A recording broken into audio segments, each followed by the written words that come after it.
지혜와 명철이라는 제목으로 말씀을 함께 나누겠습니다. 오전 시간에는 우리가 지혜 여종과 또 미련한 여종의 초청에 대해서 비교하면서 살펴보았는데요. 이 두 여종이 똑같이 어리석고 지혜롭지 못한 사람을 초청한다고 그렇게 이제 말씀을 하고 있습니다. 그래서 오전에는 어리석고 지혜 없는 이제 자들이 등장했잖아요.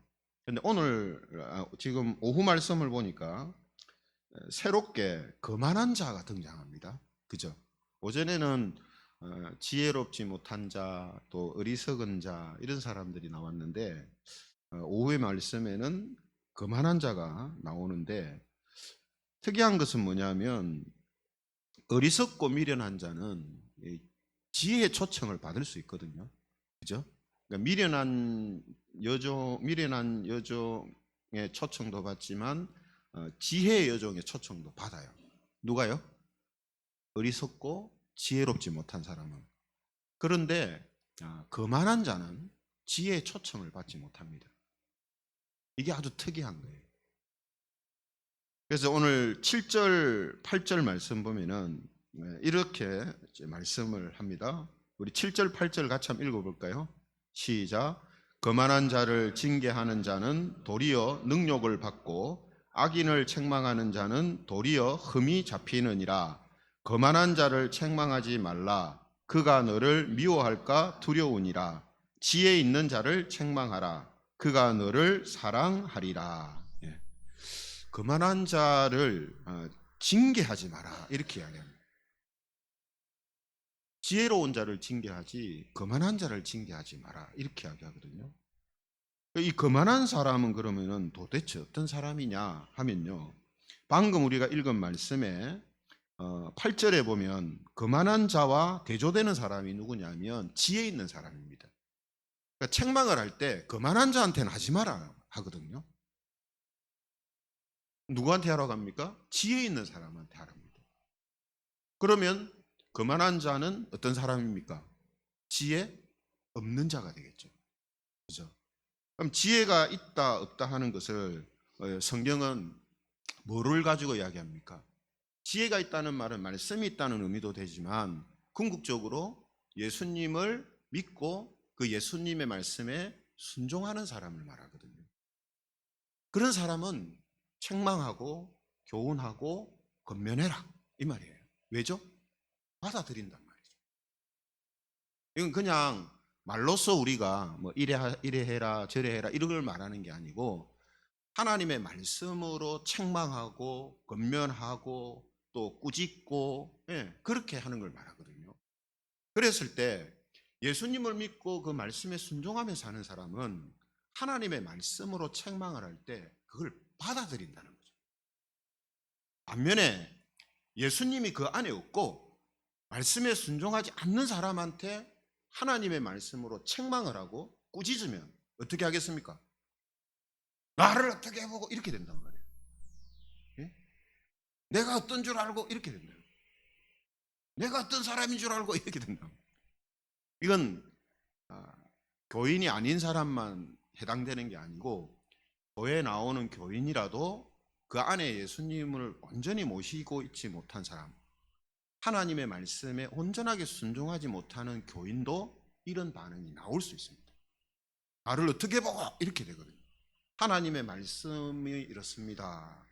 그래서 예를 들어서 교회 안에서 이렇게 하지 않아야 됩니다 하면 말씀이 그렇다라고 이야기하고 설명하면 그렇습니까? 제가 참 뭐 감정이 너무 이 치밀어 올라서 제가 그랬습니다. 다음에 주의하겠습니다. 이렇게 받아들인단 말이에요.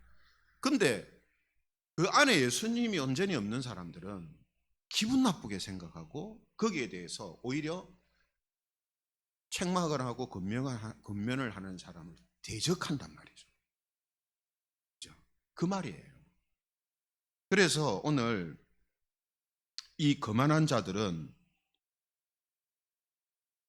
계속해서 그 거만한 데서 나오지 못하면, 이 말은 다르게 말하면 예수님을 믿고 말씀에 순종하는 삶을 살지 못하면 그 사람은 초청받지 못한다는 거죠. 그렇죠? 그래서 이런 이제 의미가 있기 때문에 11절 12절 말씀에 이렇게 말씀하는 겁니다. 자, 11절 12절 같이 한번 읽어보겠습니다. 시작. 나 지혜로 말미암아 내 날이 많아질 것이요 내 생명의 해가 너에게 더하리라. 네가 만일 지혜로우면 그 지혜가 내게 유익할 것이나 내가 만일 거만하면 너 홀로 해를 당하리라. 예. 그러니까 여러분, 지혜 있는 자는 그 지혜로 말미암아 생명의 해가 길어집니다. 예. 생명의 해가 길어져요. 근데 거만한 자는 어떻게 된다 했습니까? 해를 당합니다. 해를 당해. 이 해, 어떤 해를 말하겠습니까? 생명의 해를 당한다. 왜냐하면 앞에 9절에서 지혜로운 자는 생명의 해가 길리라 이렇게 했거든요. 생명의 그 횟수가 길어질 거라 했단 말이야. 그러면 거만한 자가 해를 당한다는 말은 무슨 해를 당한다는 말입니까? 생명의 해를 당한다. 생명의 해가 뭐죠? 예. 오전에 말씀드린 것처럼 영생 복락을 누려야 되는데 영생 저주를 받고 산단 말이죠. 그죠? 왜 그렇다고요? 거만한 자가 어떤 사람이기 때문에 그렇다고요? 예수님을 믿지 않고 말씀에 순종하지 않는 사람이기 때문에 생명의 해를 당하게 된다. 그래서 결론적으로 오늘 잠언이 이야기하는 것이 10절의 말씀입니다. 10절 같이 한번 읽어보겠습니다. 10절 시작. 여호와를 경외하는 것이 지혜의 근본이요 거룩하신 자를 아는 것이 명철이니라. 예. 여러분, 잠언이 이제 31장으로 이제 구성이 되어 있는데 이 원론적인 부분을 다루는 게 1장에서 9장이라고 했습니다. 오늘 이제 9장 우리가 이제 마지막 보고 이제 내일부터 에베소서가 시작되거든요. 근데 9장을 원론적인 부분을 마무리하면서 결론적으로 이야기하는 게 뭐냐 하면 여호와를 경외하는 것을 말합니다. 왜냐하면 지혜, 잠언이 이야기하는 지혜의 근본이 결국은 뭐를 지향하냐면 뭐로 기결되냐면 하나님을 경외하는 것으로 기결되기 때문에, 바꾸어 말하면 우리가 예수님을 믿고 말씀에 순종하면서 사는데 그 삶의 마지막 하나님이 원하시는 모습이 뭐냐는 거죠. 예수님을 믿게 하셔서 우리한테 뭐를 하나님께서 원하시냐 이 말이죠. 그냥 우리가 그냥 예수님 믿고 천국 가서 너희들 평안히 살아 이것만이냐? 아니라는 거죠. 아니라는 거죠. 뭐가 있다고요? 하나님을 경외하는 자가 되게 하는 것이 있습니다. 하나님을 경외하는 자. 이 경외라는 말은 뭐 공포심에 산다 이런 뜻이 아니죠. 그죠? 하나님을 사랑하고 하나님께 감사하는 마음을 가지고 하나님을 존중하고 존경하는 이런 마음, 거룩한 두려움, 이걸 이제 경외라 이렇게 이야기를 합니다. 그러니까 우리의 신앙의, 기독교 신앙의 궁극점은 뭐냐 하면 하나님을 경외하는 겁니다. 누구를 통해서요? 예수님과 예수님을 통해 주시는 진리의 말씀을 통해서 하나님을 경외하는 데 있습니다. 거만한 자는 하나님을 경외하지 않습니다. 하나님을 경외하려면 반드시 뭐가 있어야 됩니까? 예수 그리스도가 있어야 됩니다. 지금 여러분, 중동에 지금 전쟁이 발발했잖아요. 유대교와 이슬람교가 부딪혔다 합니다. 기독교라고, 예수님을 믿는 기독교라고 전부 그렇지 않은 것은 아니지만 하나님을 이야기하는 종교가 저렇게 지금 한두 번이 아니라 계속해서 이런 전쟁과 싸움을 하는 이런 상황이 빈번하게 일어나는 이유 중에 하나가 뭐냐면 그리스도가 그 안에 없기 때문에, 예수님이 없기 때문에. 예수님을 믿지 않는다는 말은 하나님을 진정으로 경외하는 법을 모른다는 뜻입니다. 그러니까 자기 종교 이기주의, 민족주의 이런 것만 생각하지 다른 사람에 대한 배려라든지 함께 가자, 함께 살자 이런 게 없어요. 원수도 사랑하자 이런 개념 없습니다. 왜 그렇다고요? 예수님이 빠져버린. 이건 여러분 다른 종교만 해당되는 게 아니라 기독교도 마찬가지고 기독교 안에서 기독교 신앙을 가지고 생활하는 교인들도 마찬가지입니다. 예수님으로는 말을 하지만 예수님으로 온전히 믿고 예수님의 말씀에 순종하며 살지 않으면요, 언제든지 이기주의가 될 수 있습니다. 자기중심주의가 될 수 있어요. 내 것 뺏기지 않으려고 남 것 빼앗고 남을 죽일 수 있습니다. 그러니까 여러분, 이게 이 인간의 어떤 상태를 정확하게 보여주는 모습이에요. 저는 참 그런 생각을 자주 하는데요.